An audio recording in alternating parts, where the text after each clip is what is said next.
My dad chose his gold digger girlfriend over our family, and we kicked him to the curb. And now, a year later, he came crawling back after she dumped him the second she found out he was broke. But he didn't come back because he missed us. He came because he had nowhere else to go when Dad's business first started booming. I thought it was a dream come true. Suddenly, we had hot meals every day, and I wasn't getting laughed at in school for wearing torn-up clothes. He moved us into this huge house with our own rooms and warm water and soft carpets, and I thought, finally, life is good. Sure, he started dressing like he was a celebrity and going to these fancy events all the time. But I didn't think much of it, not until the night I heard Mom crying in the kitchen. She told me Dad canceled their anniversary dinner for some client meeting, and even though I was only 12, I knew that wasn't right. The worst part came just a few weeks later when Dad met this woman named Serena. At that same meeting, she was young, gorgeous, and had this way of making people look at her, and then, like something out of a soap opera, Dad announced he was leaving Mom to be with Serena. I was shocked, and I wasn't the only one. I told him right to his face that Mom stood by him when he had nothing, and that he was throwing it all away for someone he barely knew. But he just looked at me like I didn't get it. He told Mom that someone like him deserved someone who took care of herself like Serena did. And that was that. Mom packed her bags in silence and left. And Serena moved in like she owned the place from day one. It was clear we didn't matter anymore. Dad and Serena went on fancy vacations all the time and left us with strangers. They called nannies. And when they were home, we were invisible. They were out horse riding, wine tasting, doing all the luxury stuff. And we weren't allowed to join. Serena never liked us. And Dad did whatever she said, like a puppet. And honestly, it hurt. It hurt bad. And then came the night she cornered me in the hallway and told me to stop stealing her man's money, that it was meant for her, not for me. And when I tried telling Dad, he accused me of being jealous because Serena replaced Mom. That's when I realized he wasn't coming back to us ever again. Slowly, the money started to dry up. The trips went from 5-star hotels to cheap roadside motels. Their dinners became greasy takeout, and Serena was not quiet about it. She mocked Dad every time he bought her something that wasn't expensive enough, and he looked like a kicked puppy trying to keep her happy. And when things got worse, Dad started cutting us off. He pulled us out of school, canceled our activities. My little sister cried herself to sleep after losing her gymnastics team. My little brother stopped talking altogether, just silent like a ghost. And I couldn't take it anymore. I confronted Dad and told him he was destroying us, but he barely reacted. Then one night over dinner, he told us he had taken money from our college funds to send Serena on a spa vacation. That was the last straw we packed up and went to Mom's. Her house was tiny, but it was warm. We did homework on the kitchen table again and laughed at dinner. And Mom never said anything bad about Dad, but I saw it in her eyes sometimes when she thought we weren't watching. She was heartbroken. A year passed without a word from Dad until he showed up on our doorstep looking like a shadow of himself. Worn clothes, tired eyes. He said his business had gone bankrupt and that Serena left him the second he told her the money was gone. She didn't even fake a goodbye, just started packing her designer bags and walked out. He cried while he talked, and I didn't know how to feel. Part of me wanted to scream at him. Part of me remembered the man who used to push me on the swing when I was 5. He begged us for a second chance. Mom let him sleep on the couch for a few nights, but made it clear it didn't mean we were a family again. And you know what? I respected her for that. If you've ever had someone walk away from your family just to come crawling back when they've got nothing left, leave a comment right now. I want to hear your stories too. During dinner that night, Dad asked about school. Tried making small talk, but it felt fake. Mom stayed polite, but you could tell she was holding back later that night. I overheard them arguing in the kitchen. Dad was apologizing, and Mom told him straight up that actions have consequences, and pancakes and apologies don't erase years of abandonment. The next morning, Dad made breakfast. Pancakes my favorite when I was little, and it just felt weird, like he thought pancakes would fix everything I left without eating. And at school, I couldn't focus. My friend Jaden said, I should give Dad a chance, but he has no idea what we've been through that afternoon. When I got home, Dad was fixing the sink and asked about my college plans. Then he said he found some expensive jewelry Serena left behind, and he was going to sell it to put the money in our college fund. I didn't even know what to say. Part of me thought, maybe he's trying. Part of me thought, this is going to blow up. And it did at dinner. He told everyone his plan, and Mom pulled him aside later. I listened from the hallway. She told him that trying to fix things by selling her stuff could make things worse, and Serena might come after him, and he got all defensive, saying he was just trying to help. The next day, Dad suggested we go to the park, like old times. Mom had errands. Emma stayed home, but I went with Liam, mostly to keep an eye on things. Dad tried way too hard, bought us ice cream, pushed Liam on the swing, asked me about my friends, like we hadn't just lived through a nightmare. Then his phone rang. It was Serena. I could hear her yelling about the jewelry and Dad trying to calm her down. He came back all stressed, pretending nothing was wrong. Later, his phone rang again, and this time, it was a man named Marcus Delgado. Dad got all nervous and said he just needed more time to pay. I asked who Marcus was, and he lied. Said it was business stuff. But I knew something was off. When we got home, Mom pulled me aside and said a tall blonde woman showed up at the door yelling about Dad. She said it was Serena and that she was coming back that night. I couldn't sleep. I kept thinking about the calls and the yelling and the weird tension around Dad. And then, around midnight, I saw him sneak out and meet someone in a car outside. They talked for a bit, and then he came back, looking panicked. The next morning, Dad said he had a job interview, but Mom found a note in the trash with numbers and the name Marcus Delgado, and it looked like gambling debt while she was gone. I checked his bag and found a pawn shop receipt and a nasty text from Marcus. That's when I realized Dad wasn't just broke. He had debts, serious ones, and he came to us not to make peace, but to hide and maybe even get money from us. When he came back from the interview, I confronted him and he cracked. He admitted it. All said, he tried gambling to save his business, borrowed from the wrong people, and now they were after him, and Serena left. Not just because the money was gone, but because they started showing up at their house. He came to us because he had nowhere else to go. And in that moment, I felt like I couldn't breathe. The betrayal was so deep. I ran to my room, slammed the door so hard, a family photo fell and cracked right over his smiling face. My hands were shaking when I texted Emma to come to my room right away. Looked older than I'd ever seen her, like the years had finally caught up all at once. She didn't say anything for a while, just stood there with her back against the door, staring blankly into space. I could feel the silence pressing down on all of us, heavy and suffocating. Liam had curled up next to me on the couch, clutching his favorite stuffed dog. Emma sat frozen on the edge of the air mattress, her eyes fixed on Mom, like she was waiting for a signal for what we were supposed to do.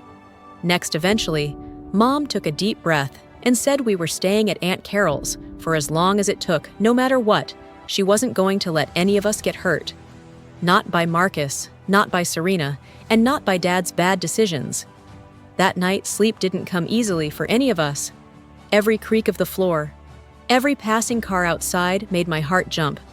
I kept thinking about Serena's words, the look on Dad's face when he said Marcus knew where we were. The tension in the room had been like a rubber band pulled so tight, it was bound to snap. I kept asking myself if I meant what I said. To Dad, if I really wished he'd never come back. Deep down, I knew I didn't. I just wanted him to be better, to stop making everything harder, for the rest of us to stop gambling with our lives. Like we were chips on the table.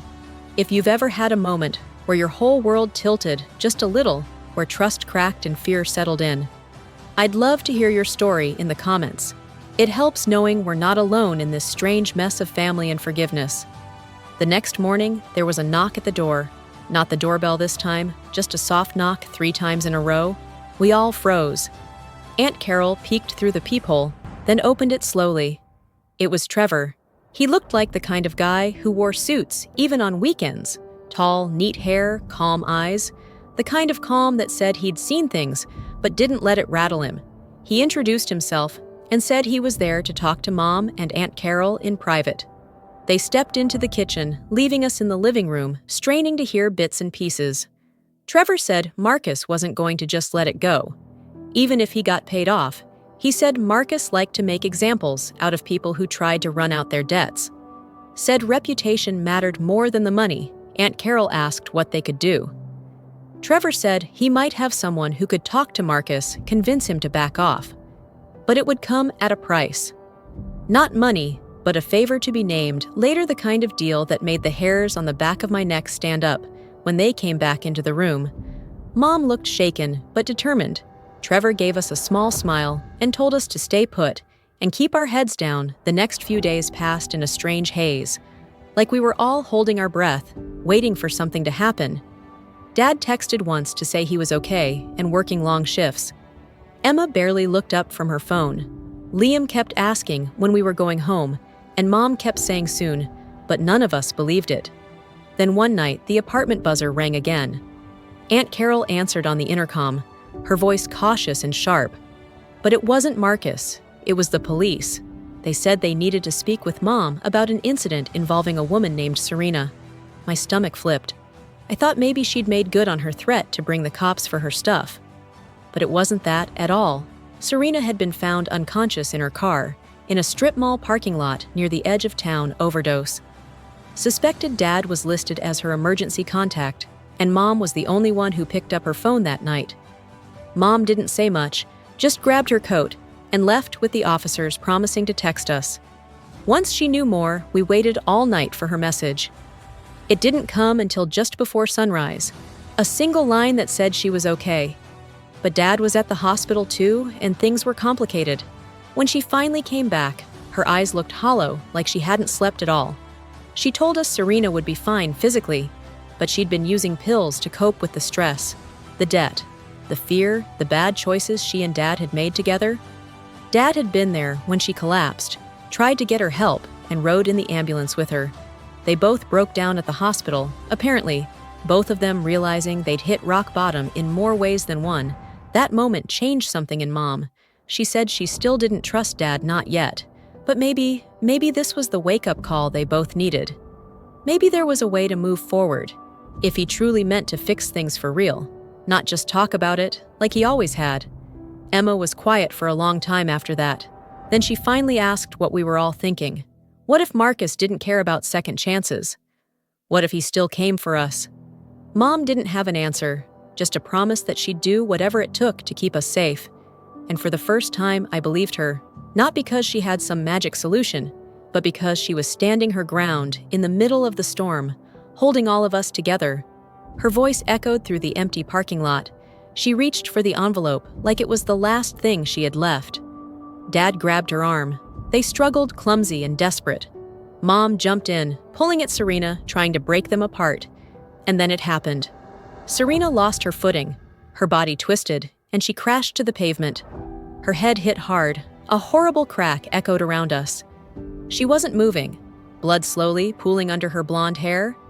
Everything froze for a second. Mom screamed and called 911. Dad dropped to his knees next to Serena, shaking her gently. She blinked up at the sky, confused. Her lips moved, but no sound came. The ambulance came, quick strapped her down, carefully stabilized her neck before moving her. The police showed up too, asking everyone what happened. One officer watched Dad closely, wrote down pages of notes, like he already had a verdict in his head.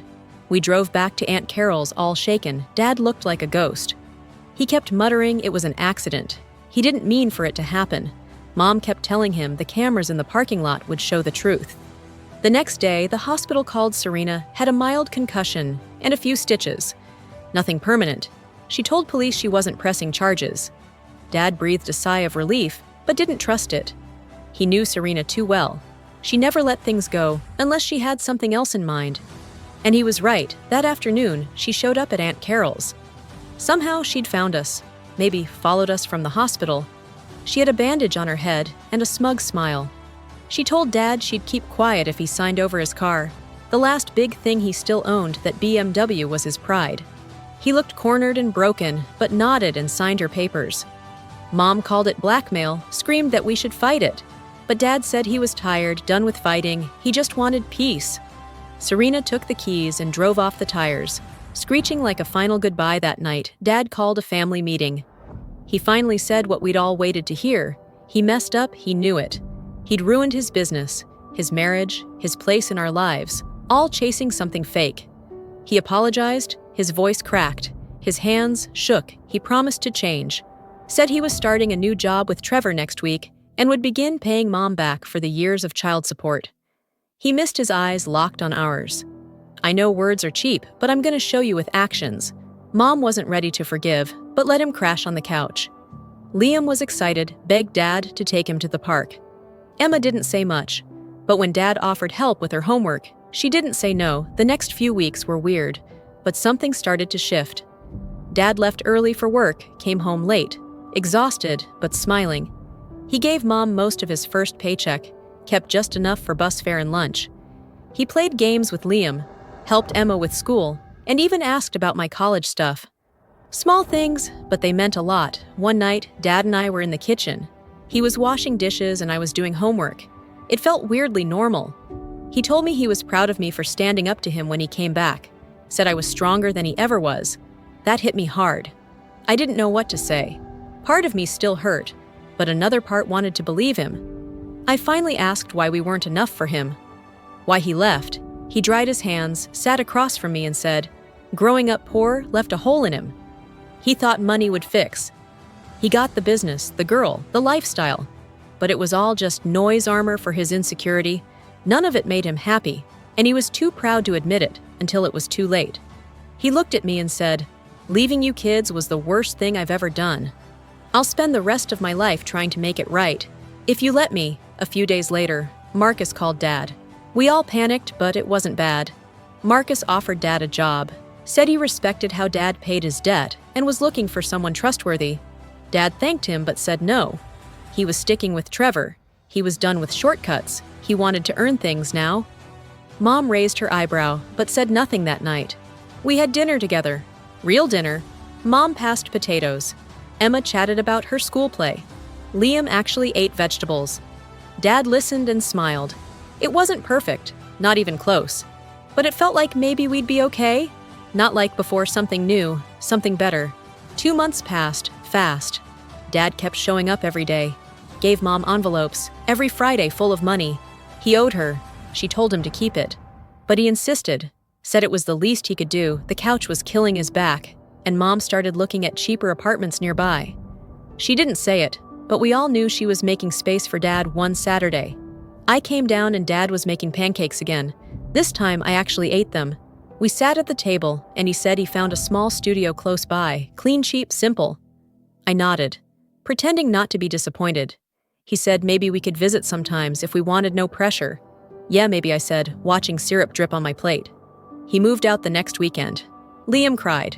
Emma pretended not to care, but hugged him. When no one was looking, Mom helped him pack. They talked quietly by the door. His place was sad, just one room, a mattress on the floor, a plant near the window. But he was proud, said it felt like a new start. Emma's birthday came around. Dad asked to come. Mom said it was up to Emma. She shrugged and said whatever. So Dad showed up with a cake from her favorite bakery and a wrapped gift. The cake probably cost him a lot. The party was awkward. Mom's friends stared. Aunt Carol didn't speak to him, but Dad kept helping, setting up games, staying quiet by the end of the night. Things felt easier. I even caught Mom laughing at something. He said Emma opened his gift, a set of really nice art supplies. She was into painting lately. The look on her face said everything she asked. How he knew, he just said, "I pay attention," after that. She started texting him about her art. Tiny steps towards something better. Summer came, and so did my graduation. I got a partial scholarship to state something that felt impossible when Dad left. Dad bought my cap and gown. Even though Mom already had it covered, he said, "Let me do this," and she let him. The ceremony was long and boring like always, but seeing them all there, Mom, Emma, Liam, Dad, even Aunt Carol and Trevor, made every late night of studying worth it. Dad took us to the diner afterward, paid for everyone, and only ordered coffee. I heard Trevor tell him to eat something. Dad just smiled, said he was fine. Later that night, Dad gave me an envelope with $500 for college. He looked embarrassed, said it wasn't much, but he'd send more every month. I knew what it meant, that money wasn't just cash. It was proof he was serious, that he meant everything he'd said. So no, it wasn't perfect. It never would be, but it was something real.